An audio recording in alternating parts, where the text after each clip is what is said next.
नमस्कार दोस्तों, सबसे पहले आज की मार्केट की बात करेंगे तो आज फिर से निफ्टी 50 में हम लोग को बहुत ही ज़्यादा तेज़ी देखने को मिलता है। मार्केट गैप अप ओपनिंग के बाद करीब 382 पॉइंट्स का बड़ा तेज़ी दिखाता है और 18,036 के लेवल्स पे बंद होता है।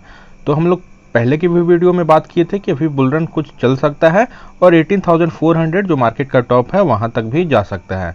तो हम लोग पहले अपने मेथड को डिस्कस कर लेते हैं।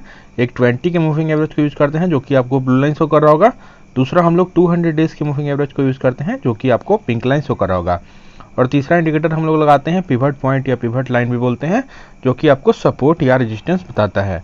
तो हम लोग बात करते हैं हम लोग कब बाई करना पसंद करते हैं, जब प्राइस 200 डेज की मूविंग एवरेज के करीब में चले या बेस्ट होता है 200 डेज की मूविंग एवरेज के नीचे चले। तो ये दो लोकेशन पे हम लोग निफ्टी 50 को बाई करने के लिए बोले थे। अगर निफ्टी 20 का ETF बाई करना था तो ये दो लेवल्स बहुत ही अच्छा था मौका। यहाँ पर पिवट भी था और यहाँ पे 200 डेज के करीब हम लोग पहला एंट्री ले लेते हैं। फिर हम लोग बात किए थे कि इस लेवल पे भी आप लोग फ्रेश एंट्री बना सकते हैं। उसके बाद से हम लोग को बढ़िया तेज़ी देखने को मिल रहा है। तो अभी हम लोग को वेट करना होगा। अगर फ्रेश एंट्री आप लोग को फिर से निफ्टी 20 ETF को बाई करना है तो 18,400 दोस्तों निफ्टी 50 का ऑल टाइम हाई है और यहाँ पे हम लोग को रेजिस्टेंस भी देखने को मिल रहा है, पिवट रेजिस्टेंस भी है। तो यहाँ से कुछ मार्केट फॉल कर सकता है और अब 20 के मूविंग एवरेज पे आने का हम लोग को वेट करना होगा। नहीं तो 18,400 के लेवल के ऊपर की तरफ हम लोग को ब्रेकआउट दिखेगा, तब हम लोग को नया हायर हाइस निफ्टी 50 में दिखेगा।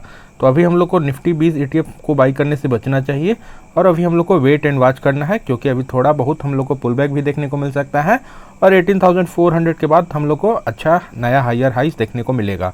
तो निफ्टी 20 ETF के लिए अभी हम लोग वेट करेंगे। और मार्केट में खासकर बैंकिंग स्टॉक में बहुत ही ज़्यादा तेज़ी देखने को मिला, क्योंकि एक पॉजिटिव न्यूज़ आया है। HDFC का दोनों जॉइंट कंपनी HDFC और HDFC बैंक का मर्जर होने वाला है और HDFC ग्रुप अब ख़त्म होने जा रहा है और उस मर्ज होकर HDFC बैंक में ही अब शामिल होने वाला है।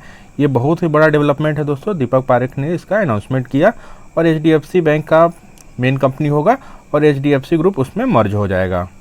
और पोस्ट मर्जर के बाद HDFC बैंक का कोई प्रमोटर्स नहीं होगा और HDFC bank wholly owned by public होगा, ऐसा कहना है दीपक पारेख का, जो इसके चेयरमैन हैं।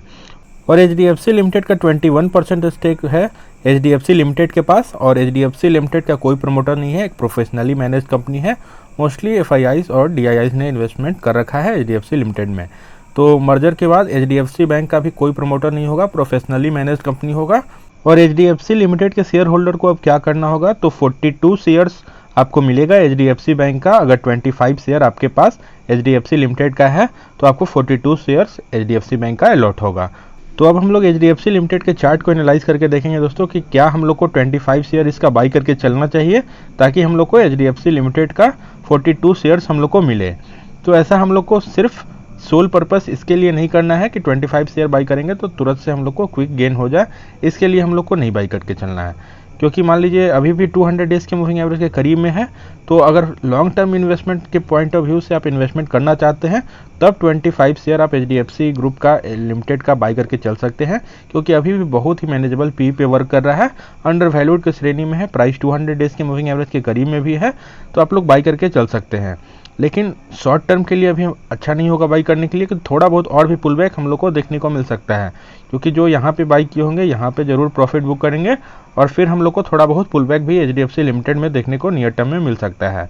तो इसलिए लॉन्ग टर्म के इन्वेस्टर बाई करके चल सकते हैं 25 स्टॉक, तब उनको 42 शेयर्स HDFC बैंक का मिल जाएगा और लंबे समय तक बैठे रहेंगे HDFC बैंक में, तो अच्छा प्रॉफिटेबल उनको मिलेगा। और अगला बात करेंगे दोस्तों HDFC बैंक के स्टॉक के बारे में। पहले भी हम लोग बात किए थे कि इसको बाई करना है, क्योंकि बहुत ही बड़ा फॉल हम लोग को HDFC बैंक में देखने को मिल रहा था। प्राइस करीब 1700 तक गया था, उसके बाद से लगातार हम लोग को गिरावट होते हुए दिख रहा था। और यही बात करते हैं, जब प्राइस 200 डेज के मूविंग एवरेज के बहुत ही नीचे आ जाता है और किसी पिवट पे सपोर्ट लेता है, तो हम लोग यहाँ पे बाई करने के लिए बोले थे। इस लेवल पे बहुत ही अच्छा बाइंग अपॉर्चुनिटी बना था HDFC बैंक में। अपने टेलीग्राम ग्रुप, अपने चैनल पे भी अपडेट किए थे कि आप लोग बाई करके चल सकते हैं।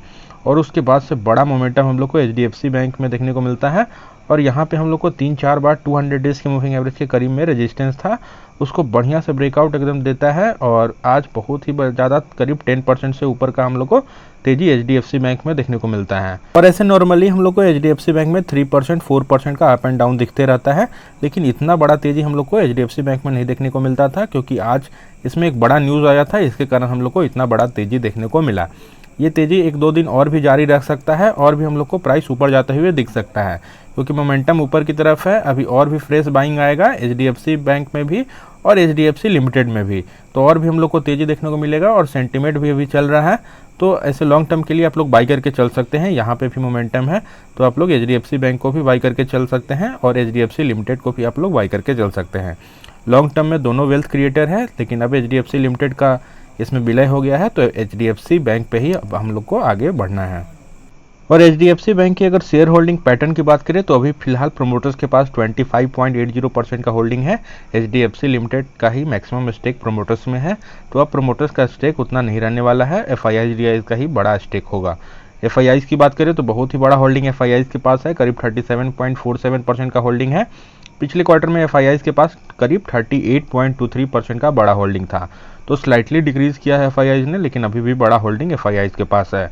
DIIs की बात करें तो 22.97% का DIIs के पास भी बहुत ही बड़ा होल्डिंग है और गवर्नमेंट ने भी स्टेक ले रखा है 0.16%, जो कि आपको स्टॉक का सेफ्टी बताता है, कितना स्टॉक सेफ है। पब्लिक की बात करें तो पब्लिक के पास करीब 13.60% का होल्डिंग पब्लिक के पास है। तो ओवरऑल शेयर होल्डिंग पैटर्न भी बहुत ही ज़्यादा शानदार है। FIIs DIIs गवर्नमेंट सबका फेवरेट स्टॉक HDFC बैंक है। और अगला स्टॉक की बात करेंगे Naukri.com या इन्फोएज की, जो कि जीवनसाथी.com और आपका Naukri.com जो जॉब पोर्टल है वो चलाता है, और 99acre.com ये सब इसका प्रमुख वेबसाइट है। और इसका जोमेटो और पॉलिसी बाजार और भी बहुत सारे स्टार्टअप्स में इसका इन्वेस्टमेंट है। तो एक डेफिनेटली शानदार कंपनी है Naukri.com या इन्फोएज, इसमें तो ज़रूर इन्वेस्टमेंट आपको करके रखना है, क्योंकि डिजिटल इकोनॉमी का दौर है, आगे आने वाले समय में और भी अच्छा करते हुए हम लोग को दिखेगा। तो बहुत ही बड़ा फॉल Naukri.com में हम लोग को देखने को मिलता है दोस्तों, और करीब 7105 तक प्राइस जाता है, और उसके बाद से बड़ा फॉल नौकरी या इन्फोएज में हम लोग को देखने को मिलता है। तो यही बात करते हैं, कभी भी ज़्यादातर हम लोग को डाउन ट्रेंड में एवरेजिंग नहीं करना है। पहले तो 200 डेज़ के मूविंग एवरेज से बहुत ही ज़्यादा ऊपर खरीदना नहीं है, उसके बाद से हम लोग को लगातार अगर फॉल होते जाए तो हम लोग को डाउन ट्रेंड में एवरेजिंग नहीं करना है। पहला एंट्री 200 डेज़ के मूविंग एवरेज के करीब में लेना है, और फिर अगर नीचे आता है तो नीचे का पिवट देखेंगे, जहाँ पे सपोर्ट लेगा वहाँ पे हम लोग बाई करते हैं। तो इस लेवल पे हम लोग को बहुत ही अच्छा सपोर्ट दिख रहा है, बहुत ही लंबा कंसोलिडेशन Naukri.com में है। 20 का मूविंग एवरेज पहले जो नीचे की तरफ इंक्लाइंड था, अब 20 का मूविंग एवरेज फ्लैट हो चुका है, तो यहाँ से टर्न लेने का बहुत ही ज़्यादा पॉसिबिलिटी है, तो यहाँ पे हम लोग को बाई करके चलना है। तो एक 1-2% का भी आपको Naukri.com में अगर तेज़ी देखने को मिलता है तो आप लोग ज़रूर से बाई करें, और बहुत ही अच्छा अपॉर्चुनिटी है। इसके बाद और भी प्राइस ऊपर चला जा सकता है, और प्राइस 200 डेज़ के मूविंग एवरेज तक भी आ सकता है, और नहीं तो यहाँ से अगर ब्रेकआउट नीचे की तरफ होगा, ये सपोर्ट अगर टूटता है तो नीचे का पिवट तक भी आ सकता है, लेकिन ज़्यादातर पॉसिबिलिटी है इसका ऊपर जाने का, इसलिए हम लोग यहाँ पे ज़रूर बाई करना चाहिए। किसी फ्रेश एंट्री भी ले सकते हैं, और यहाँ पे हम लोग अगर पहले भी प्राइस पे फंसे हुए हैं तो और यहाँ पे एवरेजिंग कर सकते हैं। दोनों अपॉर्चुनिटी है दोस्तों, तो इसलिए हम लोग को Naukri.com या इन्फोएज में ज़रूर बाई करके चलना चाहिए। और पहले भी इस रेंज में हम लोग बाई करने को बोले थे, तो यहाँ पे बाई किए हैं, तो तुरंत से एवरेजिंग करने का ज़रूरत नहीं है, लेकिन फ्रेश एंट्री और ऊपर के प्राइस पे अगर फंसे हुए हैं नौकरी में तो ज़रूर से एवरेज कर लें। और लास्ट स्टॉक की बात करेंगे ब्रिटानिया लिमिटेड की। ब्रिटानिया इंडस्ट्रीज बहुत ही शानदार कंपनी है, जो कि बिस्किट बनाने में एक मार्केट लीडर है। इसमें भी प्राइस 200 डेज़ के मूविंग एवरेज से बहुत ही ज़्यादा ऊपर चल रहा था, उसके बाद से बड़ा फॉल ब्रिटानिया में हम लोग को देखने को मिलता है।